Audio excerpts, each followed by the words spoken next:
From collecting thousands of emails online and selling thousands of products online and helping other businesses generate revenue in the 5 figures with just one single sale, here's one of the biggest takeaways I had in business. You need to keep things simple. There's just no way around it. One of the biggest issues in business is complexity and confusion. If you confuse people, they will not buy. If you confuse yourself, you cannot make good decisions. If you add too much complexity to your business will be slow and your business will be expensive. So 2 of the biggest issues in business is complexity and confusion. In this video, I will give you 5 tips on how to avoid this complexity.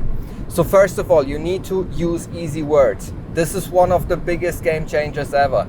Once I understood that the communication is basically what makes the sale, I realized that using easier language and less complex words is what gets your point across faster and lets you make money faster. Point number 2 is, whenever you can, remove complexity.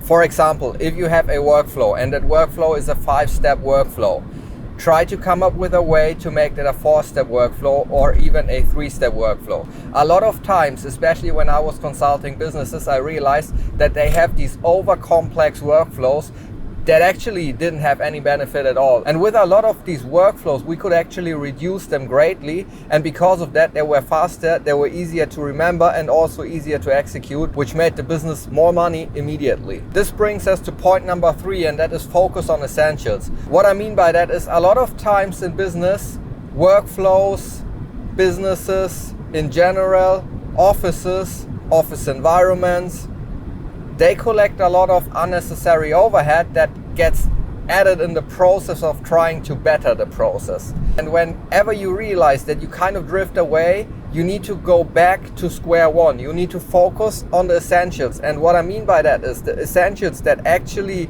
are needed to get the job done and deliver the quality that you want to deliver to your client.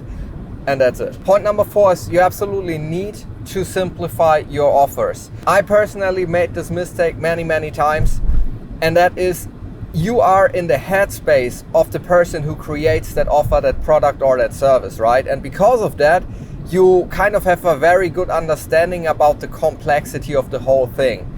The problem is your customer doesn't, and your customer also doesn't want to have.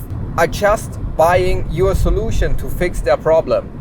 They don't want a complex explanation why that works or anything like that. And because of that, you need to simplify your offers as much as you can. If you cannot do it yourself because you're too invested in the whole thing and having too complex thought patterns about the whole thing, then you need to get other people in that aren't as involved as you, that can then observe the whole thing and tell you, hey, look, we need to make this easier. We need to communicate this easier, less words, simpler words. An 8th grader need to understand this, otherwise people will not buy. Point number 5 is you need to clarify decisions. And this is also very underestimated because a lot of times, I actually just recently had a client that I was consulting that had this issue. And the thing is, if you have to make a very complex decision, maybe even a decision that you cannot even make on your own because you lack the deeper knowledge of understanding all the moving parts that would make this decision a valid decision, then you have to consult other people. The problem that comes with it, you then have all this knowledge from these other people that have technical abilities to understand what's going on, but then you cannot make a decision on who to trust because they may all tell a slight different solution to the same problem, especially if it is a creative problem. The thing here is you need to regain clarity. You need to write down everything that's happening and try to get a bird's eye view on the whole situation to then distance yourself from the whole situation so that you're not as invested into that thing, and then you can make a way better decision because everything is laid out in front of you. That's it for this video. I hope you enjoyed it. Please leave me a thumbs up, leave me your comments down below. I love to hear your thoughts, and until then, I will see you in the next one. Peace out, rock and roll.